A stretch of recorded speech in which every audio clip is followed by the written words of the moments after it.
धन्यवाद धन्यवाद धन्यवाद धन्यवाद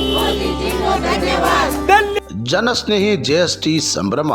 ಮಾನ್ಯ ಪ್ರಧಾನಮಂತ್ರಿಗಳಾದ ಶ್ರೀ ನರೇಂದ್ರ ಮೋದಿಯವರ ಕನಸಿನ ಯೋಜನೆ ಜನಪರ ಜಿಎಸ್ಟಿ ಯೋಜನೆಯನ್ನು ಮತ್ತಷ್ಟು ಜನರಿಗೆ ಹೊರೆಯಾಗದ ರೀತಿಯಲ್ಲಿ ಸರಳೀಕರಣ ಮಾಡಿದ ನಿಮಿತ್ತ ನಮ್ಮ ಹೆಮ್ಮೆಯ ಪ್ರಧಾನಮಂತ್ರಿಗಳಾದ ಶ್ರೀ ನರೇಂದ್ರ ಮೋದಿಯವರಿಗೆ, ನಮ್ಮ ಕೇಂದ್ರ ಮಂತ್ರಿಗಳಾದ ಶ್ರೀ ಪ್ರಹ್ಲಾದ್ ಜೋಶಿ ಅವರಿಗೆ, ಮಾನ್ಯ ಶಾಸಕರಾದ ಅರವಿಂದ್ ಬೆಲ್ಲದ್ ಅವರಿಗೆ ಇಂದು ಧಾರವಾಡದ ಬಿಜೆಪಿ ಕಾರ್ಯಾಲಯದ ಮುಂದೆ ಪಟಾಕಿ ಸಿಡಿಸಿ ಸಿಹಿ ತಿನ್ನಿಸುವ ಮೂಲಕ ಸಂಭ್ರಮ ಸಂತಸ ಮನೆ ಮಾಡಿದೆ. ಇವತ್ತು ಮಹಾನವಮಿ 9 ದಿನಗಳ ಈ ನವರಾತ್ರಿಯ ಹಬ್ಬದ ಕೊಡುಗೆಯಾಗಿ ನಮ್ಮ ನೆಚ್ಚಿನ ಪ್ರಧಾನಿಯಾದಂಥ ನರೇಂದ್ರ ಮೋದಿಜಿಯವರು ಹಾಗೂ ಹಣಕಾಸು ಸಚಿವೆಯಾದಂಥ ಸಹೋದರಿ ನಿರ್ಮಲಾ ಸೀತಾರಾಮನ್ ಅವರ ಆಶಯದಂತೆ ಇವತ್ತು ಜನಸಾಮಾನ್ಯರಿಗೆ ಹಬ್ಬವನ್ನು ಆಚರಿಸಲಿಕ್ಕೆ ಸಂತೋಷವನ್ನು ತಂದುಕೊಟ್ಟಿದ್ದಾರೆ. ನರೇಂದ್ರ ಮೋದಿಯವರು ನಿನ್ನೆ ಮಾತನಾಡ್ತಾ ಹೇಳಿದರು, ಇದು ಉಳಿತಾಯದ ಹಬ್ಬ ಅಂತ ಎಲ್ಲರೂ ಕೂಡ ಸಂಭ್ರಮವನ್ನು ಮಾಡಬೇಕು ಅಂತ.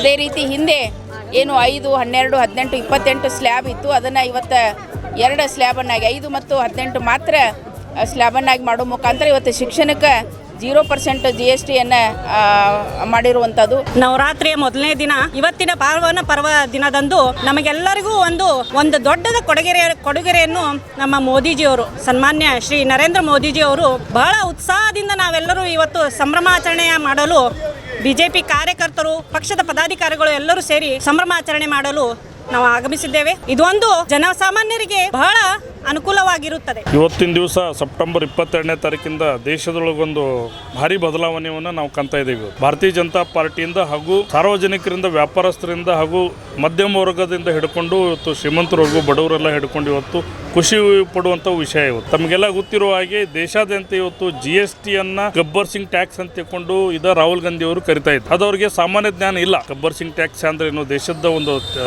ತೆರಿಗೆ ಸುಧಾರಣೆ ಬಗ್ಗೆ ಏನು ವಿಚಾರ ಮಾಡಬೇಕು, ಅದರ ಸಲಹೆ ಸೂಚನೆಗಳು ಕೊಡೋದಕ್ಕೋಸ್ಕರವಾಗಿ ಅವಕಾಶಗಳಿದ್ದಾವೆ.